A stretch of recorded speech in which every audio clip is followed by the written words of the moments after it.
Friends, નમસ્તે. વિનાશ કિચનમાં મારા સબસ્ક્રાઈબર્સ અને વ્યુઅર્સને મારી યુટ્યુબ ચેનલ પર નવા વિડીયોઝ માટે સ્વાગત છે. આજે બનાવીશું મિલ્ક કેક. હવે એક વાસણ લઈશું. એક મોટું બાઉલ લીધું છે. એની અંદર હું ફૂલ ફેટ દૂધ અડધો લીટર લીધું છે.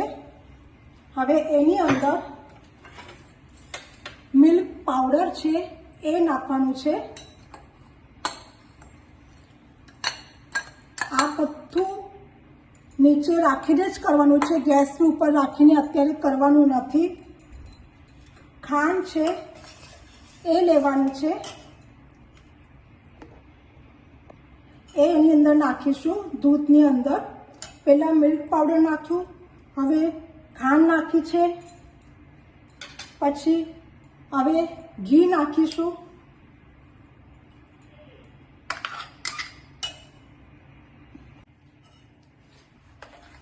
આ બધી સામગ્રી આ દૂધની અંદર હું મિક્સ કરી લીધું છે. આ દૂધ કાચું જ રાખવાનું છે, ગરમ કરવાનું નથી. નીચે રાખીને આ બધી વસ્તુ રાખીને બરાબર વિતળે, બરાબર મિક્સ થાય ત્યાં સુધી એને હલાવતું રહેવાનું છે.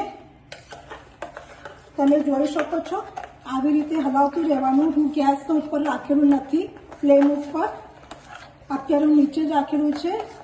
હું 2 વખત કહું છું તમને. મિક્સ કરી લઈશું. મારું આ મિક્સ થઈ ગયું છે. હવે આ સ્ટેજ ઉપર હું જો ફિટકરી આવે છે, ફિટકરી એના આ જે 3 આપણા આંગળી છે, 3 આંગળી એટલી આ ફિટકરીનું પાવડર લેવાનું છે. તમે જોઈ શકો છો મારા આના અંદર આટલી ફિટકરી આવે છે. આટલી જ ફિટકરી નાખવાની છે. આ જે આપણી 3 આંગળી છે, આ 3 આંગળી એના અંદર આવી જોઈએ આટલી જ ફિટકરી નાખવાની છે. અને હલાવીને ગેસની ફ્લેમ ઉપર મૂકવાનું છે. હવે હું ગેસની ફ્લેમ ચાલુ કરું છું. એના ઉપર આપણું બેટર છે અત્યારે એ હવે એને હલાવતું રહેવાનું છે સતત, નીચે બેસી નહીં જાય. અને એકદમ ઘાટું કરવાનું છે. એ ગાઢું થઈ જાય પછી એક વાસણમાં ઘી લગાડીને એની અંદર પોર કરી નાખીશું. ગરમ જ નાખવાનું છે વાસણની અંદર. એ પ્રોસેસ તમને હું પછી આપણું તૈયાર થઈ ગયા પછી તમને બતાડીશ. તમે જોઈ શકો છો હું સતત હલાવતી હોઉં છું, કારણ કે નીચે બેસી ના જોઈએ, બળે ને નીચે, કારણ કે અંદર મિલ્ક પાવડર છે, જેથી સતત હલાવતું રહેવું. જો તમને આ રેસીપી ગમે તો તમે લાઈક, શેર, સબસ્ક્રાઈબ અને બેલ આઇકોનને દબાવો, જેથી નવા વિડીયો તમને મળતા રહે.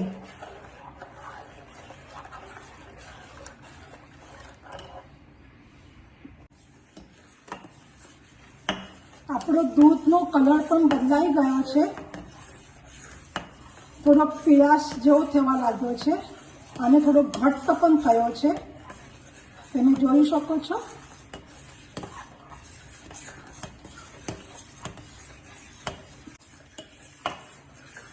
આપણું દૂધ ઉકાળી રહ્યું છે. તમે જોઈ શકો છો. જ્યાં સુધી એ ઘટ ના થાય ત્યાં સુધી એને હલાવતું જ રહેવાનું. એને ફ્રીઝ છોડવાનું નથી, એટલે એને બ્રેક નથી આપવાનો, અધરવાઇઝ નીચે ચીપકી જશે.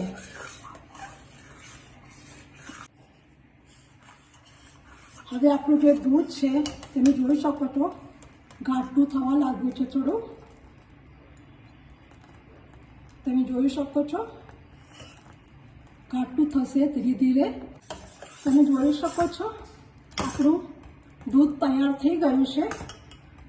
હવે એને આપણે ટીનમાં ભરી દઈશું. એના પહેલાં એના અંદર કાજુ, બદામ અને અખરોટનો પાવડર બનાવ્યું છે એ નાખીશું આના અંદર. અને એક વખત હલાવીને એને ગરમ ગરમ જ જે મારું આ ટીન છે એને હું ગ્રીસ કરી લીધું છે. હવે એની અંદર પોર કરીશું. ગરમ જ પોર કરવાનું છે.